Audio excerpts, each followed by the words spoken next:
Hello guys, இன்னைக்கு நம்ம சேனல்ல the divine lord of the heavens அப்படின்ற அனிமியோடைய எபிசோட் நம்பர் 9 தான் பார்க்க போறோம். வாங்க வீடியோக்குள்ள போலாம்.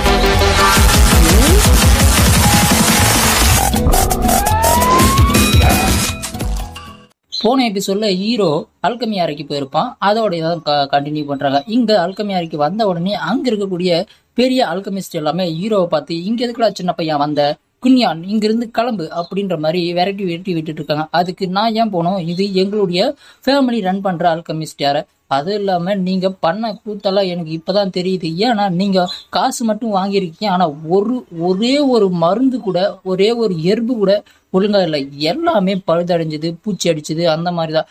இதை வச்சு நீங்க மருந்து தயாரிச்சு கொடுத்தீங்கன்னா எப்படி எங்களுடைய கிளான் வந்து கல்டிவேஷன்ல அதிகரிக்கும்? ஒழுங்கா சொல்லுங்க. இப்பதான் எல்லாமே பண்ணிக்கிட்டு இருக்கீங்களா? நீங்க ஒரு சீனியர் அல்கமிஸ்டா அப்படின்ற மாதிரி பயங்கரமா வந்து பேசிட்டு இருக்க. இங்க அல்கமிஸ்டுக்கு பயங்கரமான கோவம் வந்துருது. கோவம் வந்த உடனே, இனி இது இப்படி பேசிட்டு இல்ல, இனிமே நாங்க அல்கமியே பண்ண மாட்டோம், யார் உங்களுக்கு அல்கமி பண்ணி உங்களுக்கு பில்லெல்லாம் தராங்க பார்க்கலாம் அப்படின்ற மாதிரி பேசிக்கிட்டு இருக்க. நம்ம ஹீரோக்கு செம கடுப்பான உடனே நம்ம ஹீரோ அங்கிருந்து வந்து ஒரு டைகர் பஞ்சை கொடுத்து அங்கிருந்து காலிப்பா அடிக்க, அப்படியே இனிமே நீங்களே பாத்துங்க, நீங்க அங்கிட்ட வந்து திரும்பியும் அல்கமி பண்ணி பிள்ளை கொடுங்க, அதை கொடுங்க, இங்க வந்து வேலை செய்யுங்க அப்படின்னு சொல்லாதீங்க அப்படின்னு சொல்லிட்டு நம்ம ஹீரோவோட அப்பா கூடவே வந்து நம்ம இவர் இருக்கா இல்லையா, அதாவது ஹீரோவோட சித்தப்பா, அவர்கிட்ட எல்லாத்தையும் சொல்லிட்டு அங்க இருந்து கிளம்புறான். என்னாச்சு ஏதாச்சு அப்படின்னு சொல்லிட்டு அவர் கேட்க, அந்த இடத்துல நம்ம ஹீரோ சொல்றான், இவங்கள தப்பிக்க விடாதீங்க, இவங்க எல்லா விஷயத்தையும் வந்து தப்பா பண்றாங்க, அதுவும் நம்ம ஃபேமிலியுடைய காசு எல்லாத்தையும் அடிச்சிருக்காங்க, கறி ஆக்கியிருக்காங்க. ஏன்னா இவங்க வாங்குற எல்லா மெடிசன்ஸுமே வந்து தப்பா இருக்கு, கூடவே வந்து அது சரியில்லாத மெடிசன்ஸ் அப்படின்னு சொல்லிட்டு மடக்கி பிடிச்சிட்டு நம்ம சித்தப்பா கிட்ட எல்லா விஷயத்தையும் ஹீரோ சொல்றான். இது எல்லாத்தையும் செக் பண்ணுங்க சித்தப்பா, நான் போயிட்டு அங்க ரூம்ல உக்கார அப்படின்னு சொல்லிட்டு நம்ம ஹீரோ அங்கிருந்து கிளம்புறாங்க.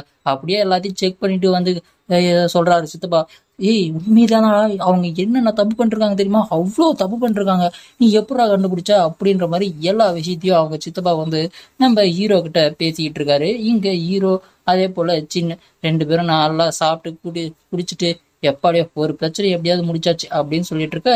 இப்ப அவங்க அப்பா வந்து, நீ பண்ணதெல்லாம் சரிதான்டா, ஆனா இப்போ நமக்கு அல்கமிஸ்ட் யாருமே இல்லையே இந்த இடத்துலயே, அவர் தான் பெரிய சீனியர் அல்கமிஸ்ட், அவரு இப்ப கோச்சிக்கிட்டும் போயிட்டாரு.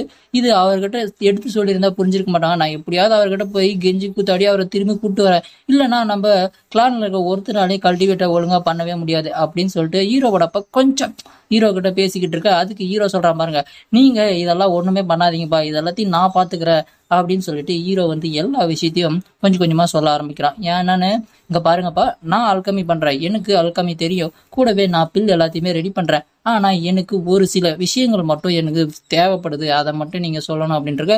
உனக்கு எவ்வளவு அல்கமி தெரியும் அப்படின்னு சொல்லிட்டு கேட்க, அப்ப ஹீரோ வந்து, கொஞ்சம் இங்க வாங்க, கிட்ட வாங்க, நீங்க யாருக்கிட்டயும் சொல்லக்கூடாது இந்த விஷயத்த.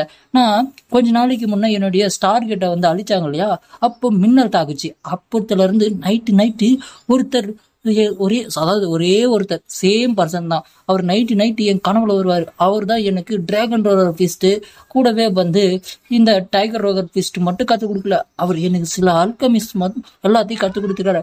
அவர் பேர் என்னன்னு கேட்டேன் நானு. அவர் பேர் வந்து எம்பரர் ஜியு அப்படின்னு சொன்னாரு. அப்படியா, எம்பரர் ஜியுவா அப்படின்னு சொல்லிட்டு அவங்க அப்பா, அவங்க சித்தப்பா எல்லாருமே ஷாக்காக ஆரம்பிக்கிறாங்க. ஷாக்காக ஆரம்பிச்ச உடனே இங்க ஹீரோ சொல்றதுக்கு எல்லாம் உண்மைதான்பா, நானும் கண்ணால பார்த்தேன், இவரு டிராகன் பிஸ்ட், அது மட்டும் இல்லாம இங்க டைகர் பிஸ்ட் எல்லாத்தையும் யூஸ் பண்ணாரு நம்ம பிரதர், அதனால அவர் மேல நம்பிக்கை வைக்கலாமே அப்படின்னு சொல்லிட்டு நம்ம ஜின் அவனுக்கு சப்போர்ட்டா இருக்க. சரி, இந்த விஷயம் யாருக்கும் தெரியாம பாத்துக்கலாம். அதுவும் இல்லாம நம்மளுடைய குயின் கிளானுக்கு இப்பதான் கொஞ்சம் ஏதோ நல்லது நடக்குது போல அப்படின்னு சொல்லிட்டு இங்க அவங்க அப்பாவும் சரி அவங்க சித்தப்பாவும் சரி கொஞ்சம் யோசிக்கிறாங்க. சரி, நீங்க போயிட்டு நான் கொஞ்சம் காசு கொடுக்குறேன், உங்களுக்கு தேவையான ஐட்டம் எல்லாத்தையுமே வாங்கிக்கிங்க, உன்னை நம்புறேன் அப்படின்னு சொல்லிட்டு ஹீரோ என்ன சொல்றான்னா, சரி வெயிட் பண்ணுங்க அப்படின்னு சொல்லிட்டு அங்கிருந்து கட் பண்ணி சீனை இங்க கடத்தெருவு வீதியில காட்டுறாங்க. நம்ம ஹீரோவும் நம்ம ஜின்ஜினும் வந்துட்டு இருக்காங்க. ஜின்ஜின் கேட்கறான், பிரதர் எனக்கு ஒரு டவுட்டு, நீங்க எப்ப அல்கமிஸ்ட் எல்லாம் கத்துக்கிட்டீங்க, கூடவே இங்க எதுக்காக இப்போ வந்துக்கிறீங்க அப்படின்னு கேட்க, இல்லடா நம்ம கொஞ்சம் நிறைய பில் செய்ய வேண்டியது இருக்கு, அந்த பில்லுக்கான டெர்மாஸை வாங்கணும் அப்படின்னு சொல்லிட்டு. என்ன டெர்மா அப்படின்னு அவங்க கேட்க, டெர்மா அப்படின்னு வந்து ஃபிளேம் டெர்மா அப்படின்னு நிறைய வகை இருக்கு, சில்வர் டெர்மா, ஃப்ளேம் டெர்மா அப்படின்னு நிறைய வகை இருக்கு. கொஞ்சம் ஹெர்ப்ஸும் தேவை, அதை தான் வாங்கலான்னு வந்திருக்கோம். சரி வாங்கிட்டு போயிட்டு ஃபர்ஸ்ட் பில்லை செய்வோம் அப்படின்னு சொல்லிட்டு ஹீரோ வந்து அவனை கூட்டிக்கிட்டு எங்க வந்திருக்கான்னா ஜியாங் டென் பெல்வின் அப்படின்ற ஷாங்டன் பெல்வினுக்கு வந்திருக்கான்.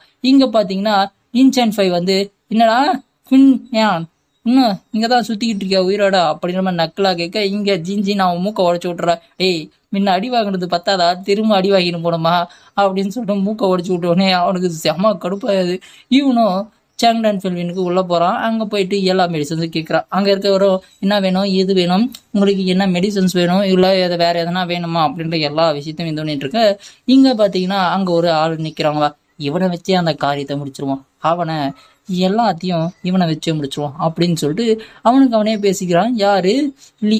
லீ இங்க வந்தவனே டூ என்ன பண்றீங்க அப்படின்னு சொல்லிட்டு இங்க லீ கேட்க, இங்க பாருங்க லீ செங்ஃபாய் நீங்க என்ன பண்றீங்க அப்படின்னு சொல்ல, என் சிஸ்டருக்கு கொஞ்சம் உடம்பு சரியில்லை, அதாவது நம்ம ஃபீபிக்கு கொஞ்சம் உடம்பு சரியில்லை, அதனாலதான். அதுவும் அது யாருனால தெரியுமா, அங்க 2 பேர் போயிட்டு இருக்கானுங்க பாரு, அவனுங்கனாலதான். இதுல அந்த ஒல்லியா இருக்கான் பத்தியா குன்யான், அவன் நம்ம ஃபீபிய ஒரு அழகான பொண்ணே கிடையாது, இவனுக்கு மேடா இருக்க கூட தகுதி இல்லை அப்படின்ற மாதிரி கேவலப்படுத்திட்டான். அதனால அவளுக்கு ரொம்பவும் வருத்தமாகி போச்சு. கொஞ்சம் காய்ச்சல் அது மாதிரி எல்லாம் அடிச்சுக்கிட்டு இருக்கு, அதனால மருந்து வாங்கலாம் அப்படின்னு வந்தேன் அப்படின்னு சொல்லிட்டு இவனுக்கு 10 வாரம் வச்சு விட்டுறான். எப்படி இப்ப இந்த இடத்துலயே கொஞ்சம் அழகான பொண்ணு அப்படின்னு சொல்லிட்டு எல்லாருக்கிட்டையும் பேர் வாங்கியிருக்கா போல. அதனால எல்லா பசங்களும் அவன் மேல ஒரு கண். அதனால இவ என்ன சொல்றானா, அப்படியா சொன்னா ஃபேவை பத்தி, நான் போய் அவனை ஃபர்ஸ்ட் என்னன்னு கேட்கிறேன் அப்படின்னு சொல்லிட்டு அப்படியே எபிசோட முடிக்கிறாங்க. அடுத்த எபிசோட்ல என்ன நடக்க போகுது என்னன்றதை அடுத்தடுத்த எபிசோட்ல பார்ப்போம். பிடிச்சிருந்தா லைக் அண்ட் ஷேர் பண்ணுங்க, மறக்காம சப்ஸ்கிரைப் பண்ணிக்கங்க. பாய்.